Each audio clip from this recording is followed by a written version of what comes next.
अस्सलाम वालेकुम students, I hope आप सब ठीक होंगे। मैथ सॉल्यूशंस में आप सबको वेलकम करते हैं।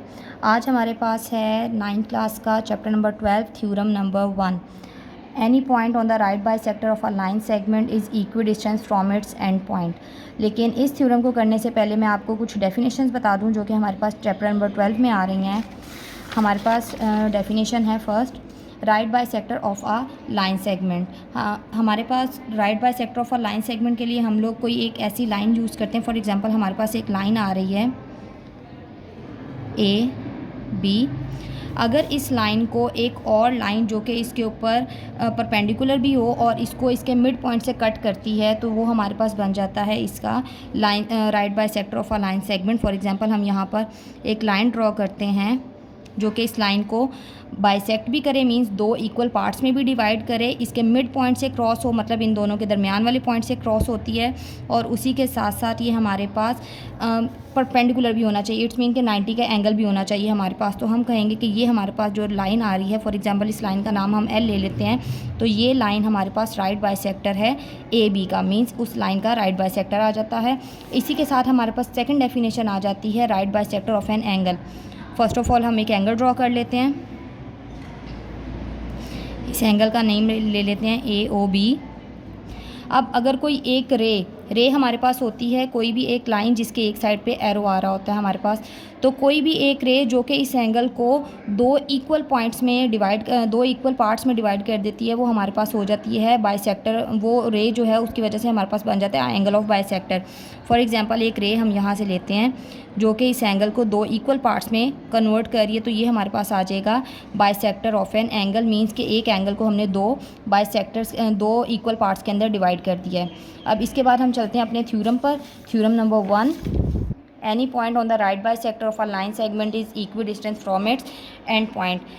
थ्योरम के अंदर मैं आपको पहले बता दूंगी हमारे पास दो पार्ट्स होते हैं। फर्स्ट, इस स्टेटमेंट के अकॉर्डिंग अगर हम इसको देखें तो हमारे पास दो पार्ट्स आते हैं। फर्स्ट में है any point on the right by sector of a line segment. जो स्टार्टिंग वाली इसकी स्टेटमेंट होती है उसमें हमें बताया जाता है कि ये इसका हमारे पास गिवन है, और जो हमारे पास दूसरी वाली स्टेटमेंट होती है वो जो इसके आगे वाली स्टेटमेंट हम यूज़ करेंगे वो हमारे पास प्रूफ करने के लिए होती है। मीन्स कि हमें एक स्टेटमेंट दी होती है जिसके दो पार्ट्स बना के फर्स्ट पार्ट को हम अपने गिवन में लेते हैं और सेकंड पार्ट को हम अपने प्रूफ में लेते हैं। अब आ जाते हैं हम any point on the right by sector of a line segment. ये तो हो गया हमारे पास फर्स्ट पार्ट कि कोई एक पॉइंट है जो कि right by sector of a line segment पे ड्रॉ हुआ है।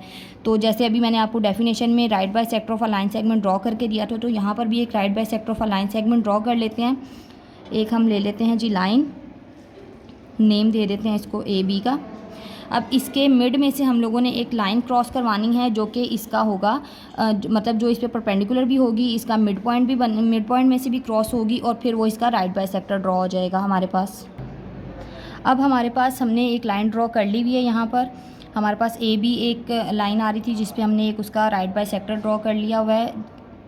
ए बी पे हमारे पास एल एम जो लाइन आ रही है। अब इसके ऊपर मैंने यहाँ पर एक पॉइंट पी लिया हुआ है क्योंकि उन्होंने आपको बात की है यहाँ पर any point on the right by sector, means right by sector के ऊपर एक पॉइंट आना चाहिए आपके पास। तो हमने एक पॉइंट ले लिया। एनी पॉइंट है तो आप ये पॉइंट कहीं पर भी ले सकते हैं, यहाँ पर ले सकते हैं, यहाँ ले सकते हैं, यहाँ ले सकते हैं, कहीं पर भी वो ले सकते हैं। लेकिन एक जो हमारे पास एक डायग्राम बनेगी उसके अकॉर्डिंग मैंने एक यहाँ पर एक पॉइंट ले लिया और उसको नेम दे दिया मैंने पी का। अब उसने आपको जितना कुछ अभी तक आपको बताया है वो सब आप अपने गिवन के अंदर लिख सकते हैं। तो यहाँ पर जब मैं सबसे पहले गिवन स्टार्ट करती हूँ अपने, तो अगर देखा जाए तो हमारे पास एक लाइन है एल एम जिसने इंटरसेक्ट किया है ए बी को। ये हमारे पास बात हमें पता चल रही है क्योंकि हमने खुद उसको बताया कि एक लाइन है जो कि ए बी के ऊपर आती है, तो इट्स मीन कि वो उसको इंटरसेक्ट कर रही है। तो हम लोग यहाँ पर लिखेंगे a line L M intersect the line segment A B, और जिस पॉइंट पे वो उसको इंटरसेक्ट कर रही है हम उसको भी एक नेम दे देते हैं जो कि यहाँ पर मैंने सी दे दिया है, इंटरसेक्ट एट पॉइंट सी। अब इसके बाद हम लोग अगर दो चार बातें और भी इसमें देखें तो हमें ये भी पता चलता है कि एल एम जो है वो परपेंडिकुलर है ए बी के ऊपर, क्योंकि मैंने आपको पहले भी बताया था कि जो हमारे पास होता है लाइन सेगमेंट का बाइसेक्टर बनता है वो एक्चुअली में परपेंडिकुलर भी आ रहा होता है उस लाइन के ऊपर।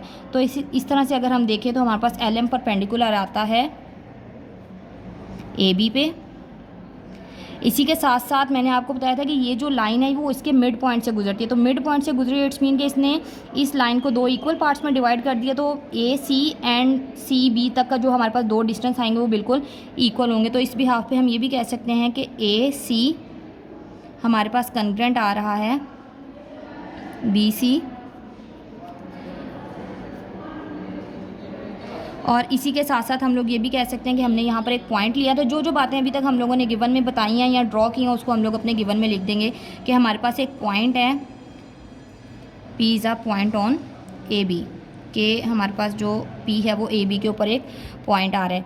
अब ये सब बात तो हमने उसको बता दी जो कि उसने हमें गिवन में बताई थी। अब स्टेटमेंट का हम नेक्स्ट वाला पार्ट पढ़ेंगे और उसमें देखेंगे कि उसमें क्या पूछा है, जो पूछा होगा वो उसने हमने उसे प्रूफ करके देना होगा। वो अब आपको कह रहा है कि वो जो पॉइंट है, एनी पॉइंट की बात हो रही थी, is equi distance from its and point, कि वो जो पॉइंट है, ये P पॉइंट है, ये अपने एंड पॉइंट से इक्वी डिस्टेंस पे है। तो इसके एंड पॉइंट्स कौन से होते हैं हमारे पास, यहाँ से P से लेके A distance and P to B हमारे पास जो डिस्टेंस आएगा वो बिल्कुल इक्वल होना चाहिए। तो इट्स मीन कि हमने यहाँ पर प्रूव उसको यही करके देना है कि हमारे पास ये जो डिस्टेंस आ रहा है PA ये कंग्रेंट होना चाहिए PB के।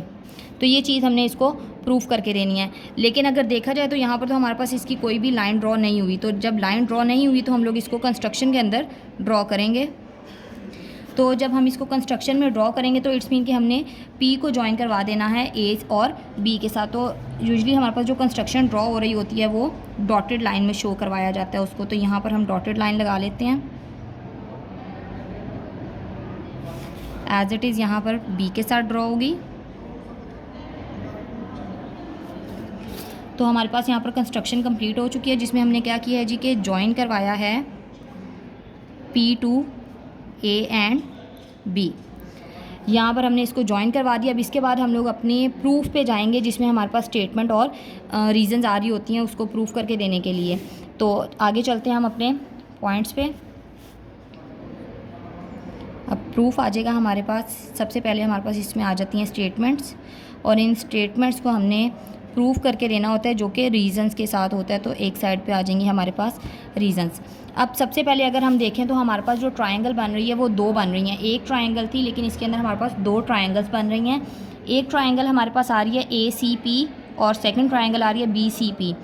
तो ACP और BCP 2 ट्रायंगल्स हैं। तो इन दोनों ट्रायंगल्स के दरमियान में सबसे पहले तो हमने अपनी कॉरेस्पॉन्डिंग शो करवानी है। तो उसके लिए हम लोग यहाँ पर लिखेंगे इन ट्रायंगल का साइन आ जाएगा। इन ट्रायंगल ACP, ये 2 साइडेड एरो जो होता है ये आपके पास कॉरेस्पॉन्डिंग के लिए शो हो रहा होता है। Triangle ACP corresponding to triangle BCP। It's mean कि अब हम जो भी अपना काम बताएंगे वो इसी 2 ट्रायंगल्स के अंदर हम उसको शो करवाएंगे कि हम उसको क्या बता रहे हैं। दोनों के अंदर हम लोग कन्ग्रेंसी शो करवाएंगे। 3 पॉइंट्स हमारे पास लाजमी होने चाहिए इसकी कन्ग्रेंसी को शो करने के लिए। जब हमारे पास ट्रायंगल कन्ग्रेंट हो जाती है तो हम अपनी प्रूफ वाली स्टेटमेंट्स को प्रूफ कर चुके होते हैं।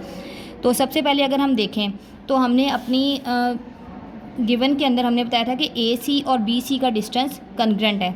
तो इट्स मीन कि एक ट्रायंगल के अंदर AC जो कि बेस आ रही है और दूसरी ट्रायंगल के अंदर BC जो कि बेस आ रही है, ये दोनों कन्ग्रेंट आ रही हैं। तो हम लोग अपनी पहली उसके पास स्टेटमेंट देंगे AC कन्ग्रेंट है BC। और ये हम कहाँ से बता रहे हैं, इसकी रीज़न क्या है, ये बात हम लोग इसको गिवन में बता चुके हुए थे। सेकेंड हम लोग इनको बताएंगे जी कि हमारे पास एंगल ACP कन्ग्रेंट है एंगल BCP के। और ये बात भी हमने इसको गिवन में ही बताई थी, लेकिन गिवन में कैसे बताई थी वो भी यहाँ पर अप्लाई कर देते हैं कि हमारे पास PC परपेंडिकुलर था AB के ऊपर। तो परपेंडिकुलर होगा इट्स मीन कि वो 90 डिग्री का एंगल होगा। तो 90 डिग्री का एंगल है अगर, तो वो यहाँ वाली ट्रायंगल के अंदर भी आपके पास शो हो रहा है, इस ट्रायंगल में भी और इस ट्रायंगल में भी शो हो रहा है। तो उस भी हाफ पे हम कह सकते हैं कि ये हमारे पास दोनों ट्रायंगल्स बिल्कुल जो इनके एंगल्स हैं वो हमारे पास सेम होंगे।